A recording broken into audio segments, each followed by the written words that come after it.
Ini juga satu kejanggalan juga ya dalam putusan pra peradilan. Kenapa? Karena itu biasanya untuk gugatan perdata. Sementara ini kan perkara pidana gitu loh. Dasar pertimbangan hakim yang ya kami mempertanyakan sebenarnya hakim menyatakan kurang pihak itu dari mana? Karena selama ini itu abang nggak takut dituding sengaja bikin lama penanganan peradilan ini? Saya hari ini baru diskusi dengan jaksa penuntut umum ya, meskipun diskusinya informal. Dan kali ini kita menghadirkan Bang Abdul Ghafur Sangaji sebagai kuasa hukum Roy Suryo. Yang secara khusus kita datangkan untuk menjelaskan sampai kapan ini pra-peradilan. Nah ini kan udah berjilid-jilid nih katanya. Iya tadi bahasnya Mas Mas. Hari ini yang propad-prapit nih, hari ini udah yang Mbak Fitri, kabarnya mau ada yang kelima. Gimana tuh? Sudah didaftarkan? Sudah didaftarkan ya. Langsung aja nih. Tapi jelasin yang keempat dulu deh. Soal pra-peradilan keempat dan rencana kelima. Hari ini kan penyerahan kesimpulan. Rabu depan putusan. Dan hari ini adalah pembuktian dari termohon Polda Metro Jaya dan jaksa penuntut umum. Ya. Tapi sayangnya mereka tidak menggunakan hak mereka untuk menghadirkan ahli dan saksi. Ya, jadi mereka tadi hanya menghadirkan sejumlah alat bukti surat, tapi kemudian mereka tidak menghadirkan ahli ya, dan tidak menghadirkan juga saksi. Artinya mereka melepaskan hak mereka untuk membuktikan dari sisi bahwa tindakan penyidik dalam hal ini termohon selaku yang memang kami quote and quote kami persoalkan dalam pra peradilan ini ternyata tidak mau menggunakan haknya mereka gitu. Jadi kalau dari sisi kualifikasi alat bukti mereka kan hanya punya alat bukti surat. Dalam hukum pembuktian kan minimal 2 alat bukti. Ya. Kalau ada surat biasanya juga ada ahli. Dan selama ini kan seperti itu. Tapi sayangnya hari ini baru pertama kali lah. Ada alasan khusus nggak Bang kenapa tidak menghadirkan ahli atau janjian udah percaya diri bakalan menang?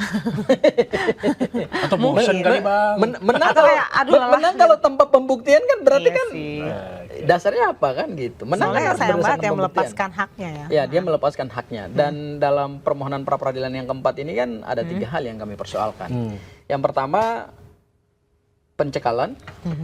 Dan kami baru tahu di forum pra peradilan ini bahwa ternyata pencekalan itu sudah kadaluarsa. Sudah tidak lagi berlaku. Nggak diperpanjang berarti? Ya, sudah tidak diperpanjang. Kemudian yang kedua terkait dengan SPDP, surat pemberitahuan dimulai penyidikan yang tidak diberitahukan kepada atau tidak diberikan kepada tersangka. Kemudian yang ketiga itu terkait dengan pencampur adukan 2 rezim hukum pidana. KUHP lama versi WFS namanya Wetboek van Strafrecht, warisan kolonial Belanda yang kita pakai sudah ratusan tahun. Tetapi pada saat yang sama mereka juga menggunakan KUHP nasional yang baru, Undang-Undang Nomor 1 2023, yang tentu itu menimbulkan ketidakpastian hukum dan berdasarkan apa? Berdasarkan putusan sela dalam perkaranya Bu Tifa. Terus yang terbaru katanya Prapit kelima, itu soal apa yang kalau Prapit kelima? Prapit kelima ya terkait dengan Prapit ketiga yang kemarin katanya kurang pihak. Kami tambahkan pihaknya kan gitu. Yang ganti rugi itu ya. Ini kelanjutan dari Prapit 3. Tapi ini kan melaksanakan putusan pengadilan terus. Prapit pertama penangkapan, penahanan, penggeledahan. Kami mohonkan ganti kerugian sekaligus dalam satu permohonan pra peradilan. Kemudian hakim dalam putusannya menyatakan bahwa kalau permohonan untuk ganti kerugian silakan monggo dimohonkan dalam permohonan yang lain. Itu jadi kami Prapit mohonkan. Kata hakim kurang pihak. Itu di permohonan pra peradilan yang ketiga. Kami tambah pihaknya di pra peradilan kelima. Jadi yang kelima itu lanjutan dari yang ketiga. Hanya semacam revisi untuk Prapit ketiga berarti. Iya, nambah pihak. Ini juga satu kejanggalan juga ya dalam putusan pra peradilan. Kenapa? Karena kalau hakim menyatakan bahwa kurang pihak, bahasa hukumnya kan disebut sebagai plurium litis consortium. Itu biasanya untuk gugatan perdata. Sementara ini kan perkara pidana gitu loh, kan. Dan selama kami bersidang, baik jaksa penuntut umum maupun Polda Metro Jaya nggak pernah menyatakan tuh ini kurang pihak.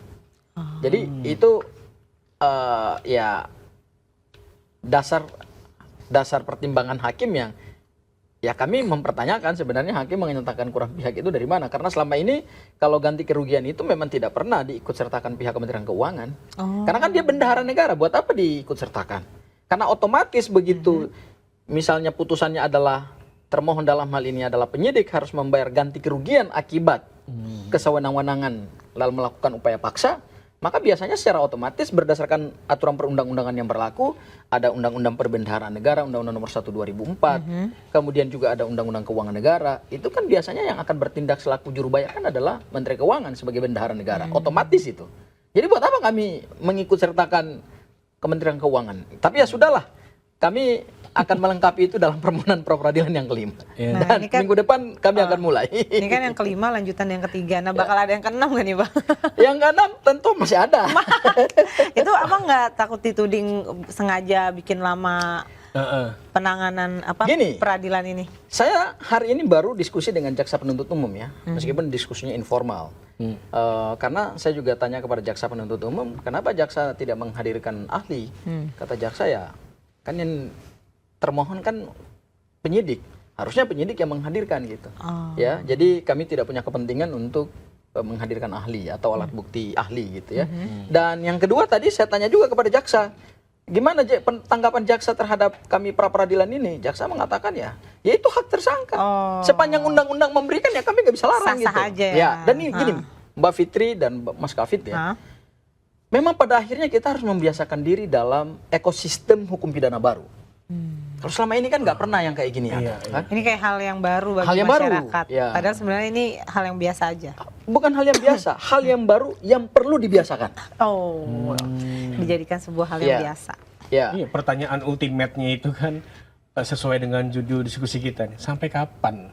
Ini udah ada rencana ke-6 nih, hari ke-7. Ini akan ada ke-6, oke, Zoners.